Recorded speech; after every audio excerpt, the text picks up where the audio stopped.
are Ines and Sulwe, and today we're going to talk about the Warsaw ghettos. Hello everyone! Today we're going to talk about the Warsaw Ghetto, one of the most tragic yet inspiring events of the World War II. This was the largest ghetto in the Jewish ghetto in the Nazi-occupied Europe. It was a place of suffering, starvation and death, but also of courage, resistance and survival. Today, this presentation will cover the creation of the ghetto and why the Nazis built it, the daily life inside the ghetto, including starvation and disease, the Jewish resistance leading to the heroic Warsaw Ghetto uprising, and finally the destruction of the ghetto and its long-term legacy. Yes.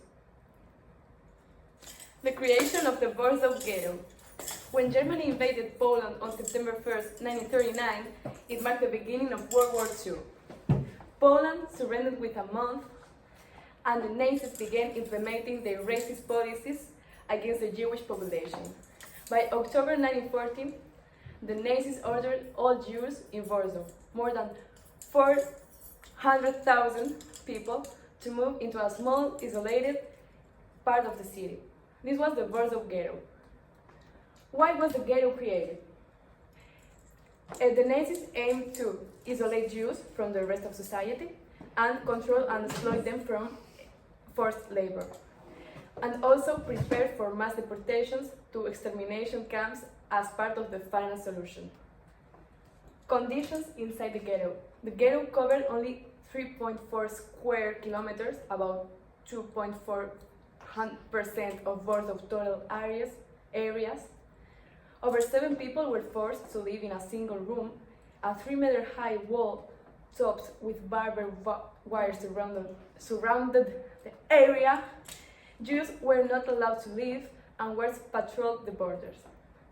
The Nazi administration deliberately restricted food supplies, giving Jews only 184 calories per day, less than 10% of a normal diet.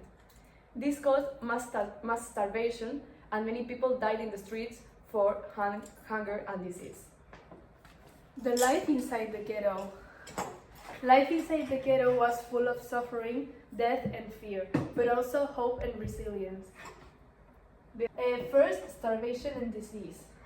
People were dying every day. By 1941, 100,000 Jews had died from hunger and illness.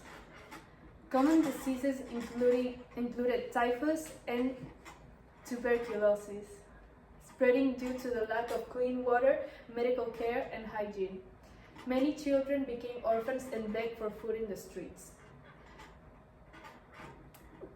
Resistance through smuggling and culture. Despite Nazi control, Jewish smugglers, often children, brought food and medicine into the ghetto by crawling through sewer systems and holes in the walls. This was extremely dangerous. If caught, they were executed on the spot. There were also intellectual and cultural resistance. For example, secret schools were set up, and even though education was banned, and underground theaters, performance, and concerts helped people keep their spirits alive. Writers like Emanuel Blum collected thousands of documents, diaries, and testimonies about life in the ghetto, known as the Onek Shabbat archives. A survivor, Mary Berg, wrote in her diary, "Despite everything, people still tried to live. They organized secret concerts, discussions, and lectures, even though they knew they could be killed for it." The Jewish resistance and the Warsaw Ghetto uprising. By 1942, the Nazis began implementing their final solution, the plan to exterminate all Jews in Europe. In July 1942, the Nazis began a mass deportations from the ghetto to Treblinka, an extermination camp. Deportations and early resistance. Between July and September 1942, 300,000 Jews were deported and murdered in Treblinka. The remaining 60,000 Jews in the ghetto knew they were next. Instead of waiting for death, they decided to fight back. The uprising begins the 19th April 1943. A group of Jewish fighters led by Mordecai Anielewicz formed the Jewish Combat Organization, the ZOD. They had very few weapons, most homemade bombs, pistols, and Molotov cocktails.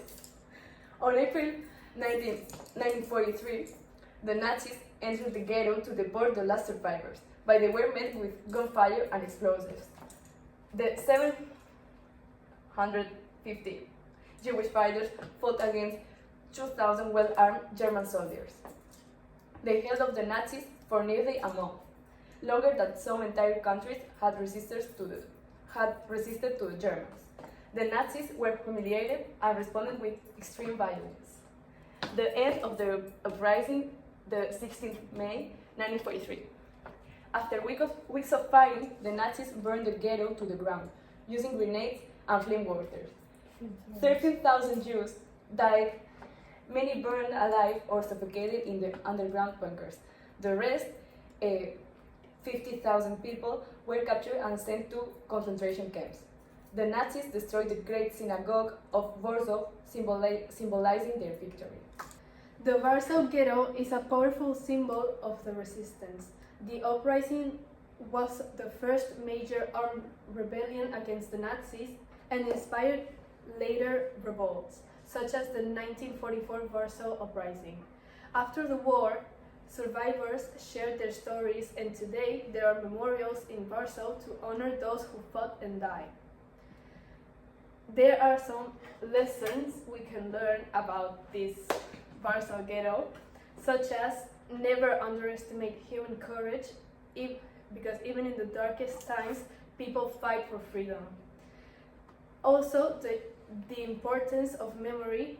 Survivors and historians worked hard to keep the truth alive. The dangers of discrimination and hate. The Holocaust reminds us of what can happen when prejudice goes unchecked.